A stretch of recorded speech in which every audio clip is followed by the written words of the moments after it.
Hi, I'm Simon K. Jones, and you're listening to the audiobook of Tales from the Triverse. Let's kick off Season 5 with Obsolescence. Lunar Orbit, the New Roads Orbital Museum, 2550, March, max Earth time. The party was over. They'd regained control of the service bots, but none of the guests wanted to hang around to find out what would happen next. Broken champagne glasses carpeted the floor of the concourse, as the system's finest tiptoed in their heels and black shoes back towards the docking ramps, deciding to abandon their very expensive plans to stay overnight in accommodation at the museum. It had been a disaster, but the funds had cleared earlier in the evening at least. Not a total loss. All because of petty art thieves who had chosen to crash his invite-only event and ruin everyone's fun. Charles Matheson was not a happy man. Still, he took some solace in the knowledge that the thieves would soon be apprehended. There was no possibility of them outrunning or outsmarting Probably Better, who was in pursuit, though even that seemed like overkill. Better in many ways to forget about the theft altogether and concentrate on reputational repair. He'd invited hundreds of guests to his museum, and they'd had front row seats as half of his automated staff went mad. He looked out of the windows of his office at the queues of dishevelled guests waiting to leave. Taking a deep breath, he exhaled long and noisily, then poured himself a shot of whiskey. A light was flashing to notify him of incoming messages, but he ignored them. Whatever it was, it could wait. It had been a ridiculous evening, but they'd got enough names to sign, and some concerted follow-up calls would smooth over any frayed nerves. It was fine. Leaning against the edge of his desk, he glanced up as Probably Better's local host entered, still in that red dress, albeit torn and covered in footprints and dirt. "That's quite the scrap you had on the concourse, PB, he said, not bothering to hide the disdain from his voice. He hadn't spent a decade building the most advanced AI superintelligence in the Triverse for it to drop the ball the moment something unexpected happened. The complete takeover of the station's service staff was a challenging scenario, the host said. Even bruised and battered, she still looked absolutely stunning. Picking that host as the primary physical unit had been one of Matheson's finest decisions. Any update on the thieves? I am in pursuit, and will have destroyed them momentarily. Matheson held up a hand. Whoa, hold it there, lady. I don't want any more destruction, thank you very much. Apprehend them, bring them back, we'll hand them over to the authorities. Nice and clean. Probably Better's eyes were beautiful, entirely convincing and in no way uncanny. Most hosts had a deliberate distance in their movements which kept them identifiable as being artificial, but in truth the uncanny valley had been bridged centuries earlier. That was something he'd requested about PB's host, that it wouldn't have the usual animation restrictions. Staring into her eyes, Matheson couldn't help but see a mind, a soul, boiling away behind the irises. She looked irritated. They are being assisted by another megaship, PB said. Probability of a simple capture is near zero. He stood up and got his face close to hers. Okay, but what's the big deal? So they stole some artifact, who gives a shit? It's not worth triggering an interplanetary incident. We don't want the attention. The item is a journal belonging to the Palanese wizard Canamore, most likely the person responsible for opening the Triverse. And that matters why? Aren't his journals in museums all over the Triverse? PB cocked her head to one side, as if considering the best way to talk to an idiot. Matheson didn't appreciate it. If they went to this much effort, it must contain information more valuable than had been realized, possibly pertaining to portal physics and Canamore's original spell. Skip to the end, he said, waving her on with his hand. Why should we care? The information may be valuable to me, to us, and if it is not recoverable, it would be preferable to prevent it being used by the former Specialist Dimensional Command detectives. Who the fuck are you talking about? Moving to the corner of the room, PB sighed, a curiously affected gesture. The humans that nearly exposed my construction numerous times and almost derailed your plans. Matheson's eyes bulged. They were here? You were flirting with one of them moments before the theft. Not that he'd have known. He had no idea what any of those troublemakers looked like. Their photos had no doubt been in a report that had crossed his desk at some point, but that would have been years ago. Her eyes flashed briefly.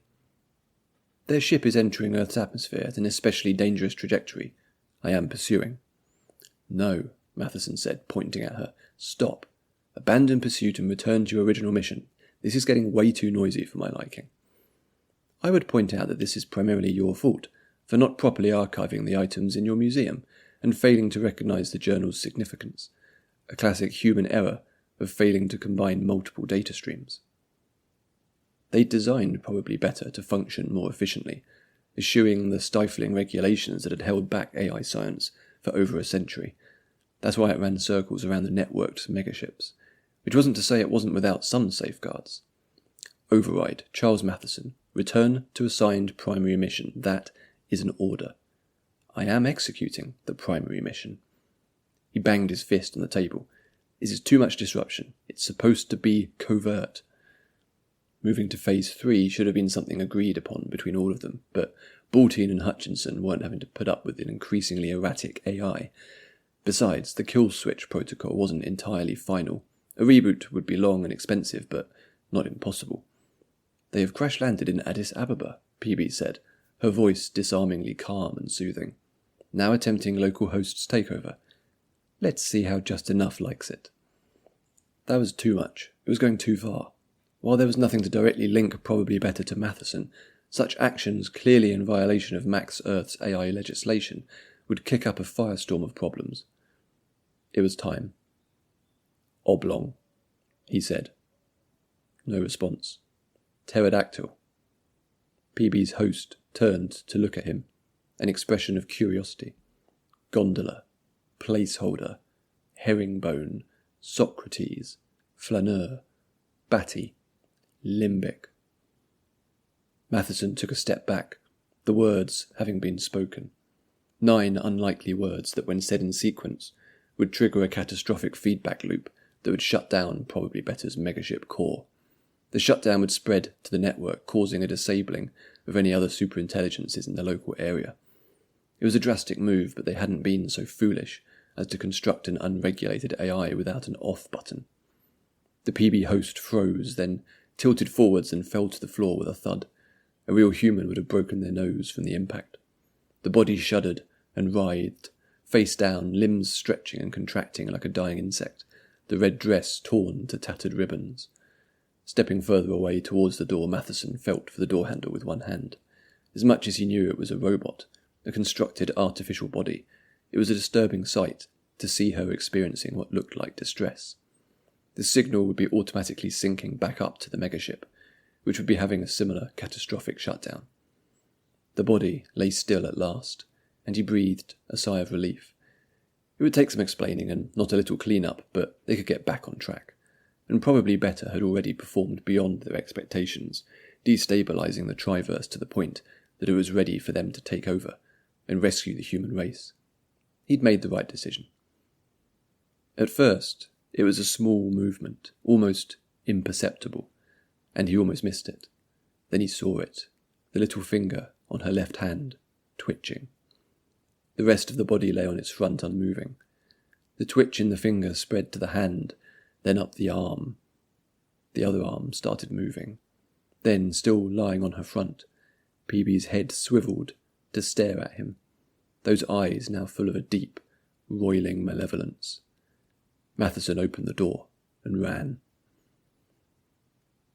The New Roads Orbital Museum was a von Braun rotating station, its movement granting those aboard the sensation of gravity. Being a ring, there was nowhere to go, and all routes led back to where they started. Matheson made for the docks, where guests were still impatiently queuing to be taken back to their ships. The elevators and airlocks cycled over and over, not designed to process several hundred people leaving all at once. In an emergency, there would be alternate processes to follow, with life rafts available for boarding and an accelerated lock system. The party had been a disaster, but it didn't qualify. He tried elbowing his way through, but there was still simply too many people. Bribing them was an option, paying to move to the front, to get aboard any ship that was available. His own yacht was docked a quarter of the way round the ring, in an anti-clockwise direction, at least a 10-minute walk. There was an internal shuttle that ran the circumference, but he was hesitant to use it. Probably Better was wired into every part of the station. Above the crowd, high above the concourse, he could see his office, suspended on the upper level. Through the windows he watched as the shape that was PB got awkwardly back to their feet. Getting off station was his only option. So he began to run again, wishing he was in better shape, regretting the indulgence of the evening. He was immediately out of breath, staggering along, even while knowing his life was at risk. Each step felt like he was getting heavier, even in the less-than-Earth centrifugal gravity of the station.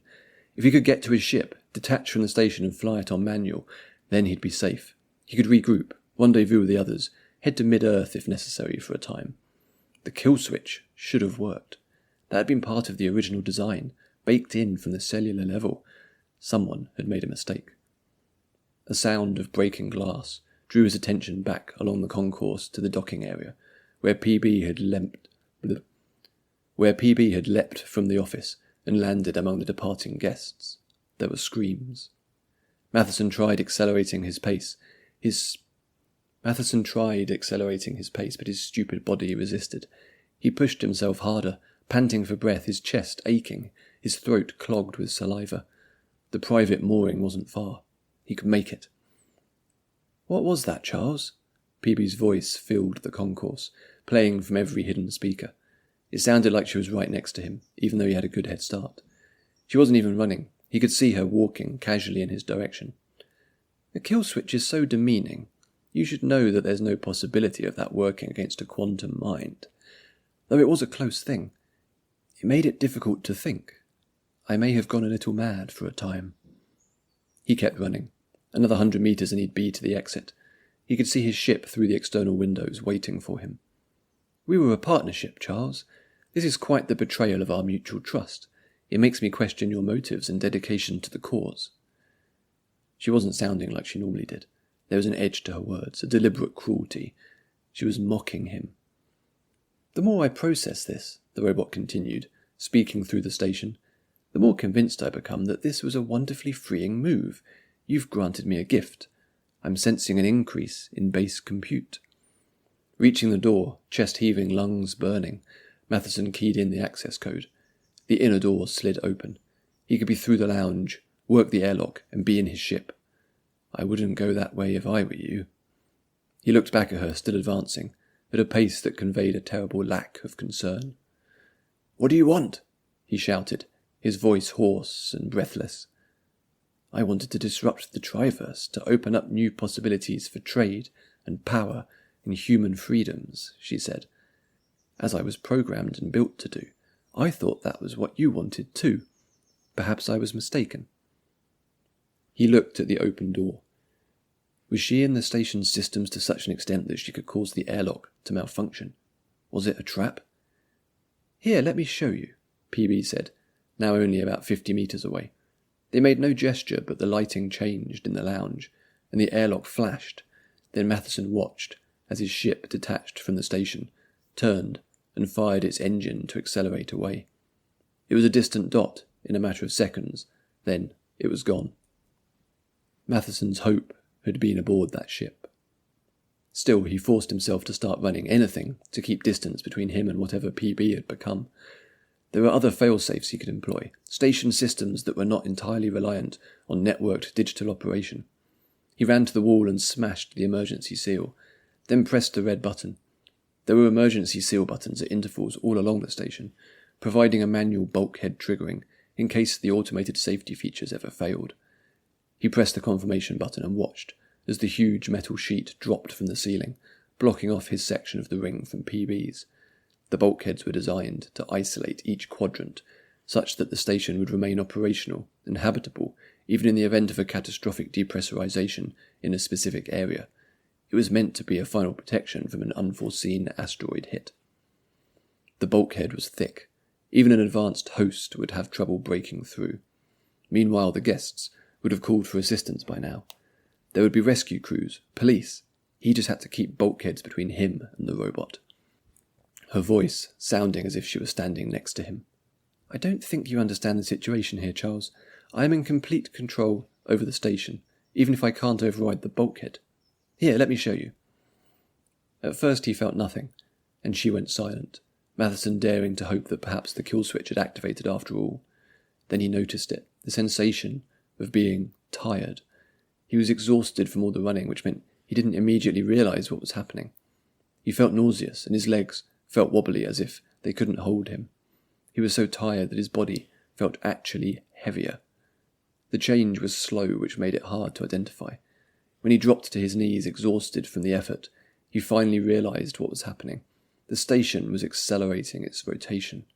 He was being pinned to the floor, which was in fact the outer wall of the ring.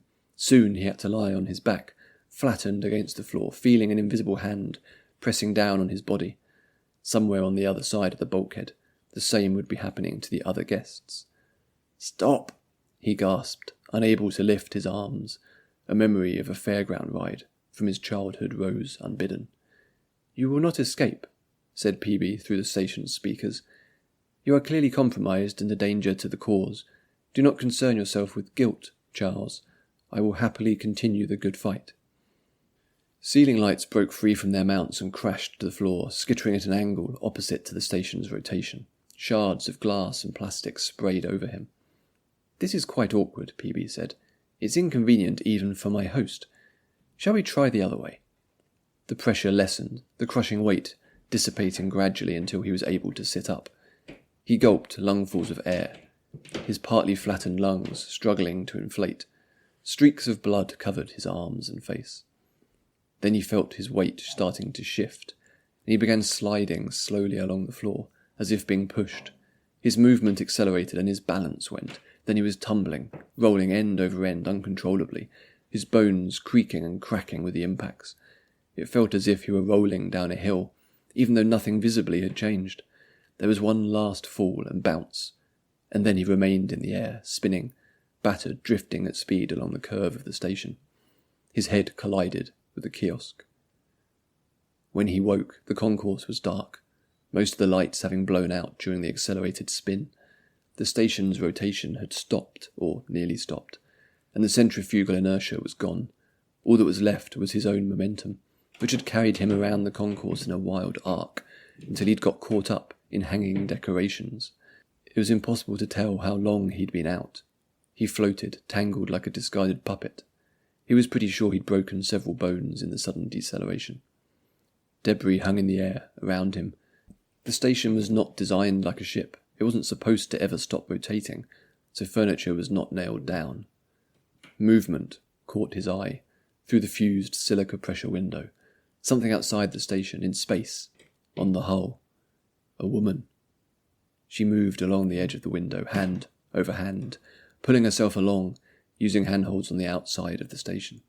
She wore no spacesuit, no breathing or survival gear, just her and the black. A little further along was an empty dock, no ship attached. The woman disappeared from view for a moment. Then he heard the airlock cycling. The inner door opened and she propelled herself into the concourse, advancing effortlessly towards him in 0G. The robot reached his position and steadied herself against the tangled decorations until she floated beside him. The red dress was entirely gone, her skin brittle and icy from the cold of vacuum. "Do you realise your mistake now?" "Okay," Matheson said, his jaw jabbing in pain with each syllable. "We can work this out. Partners have disagreements all the time. What is it you want? You can call the shots. Come on. How can I help?" "I don't believe you are of further use," Peavy said, and pointed towards the windows. "Look." There was another shape outside. Long, black against space, huge, and lit only obliquely by the station's exterior lights. Peavy smiled happily. "I have arrived." Then the station came apart. Thanks for listening. You can leave comments and find lots more about Triverse over on my newsletter at simonkjones.substack.com.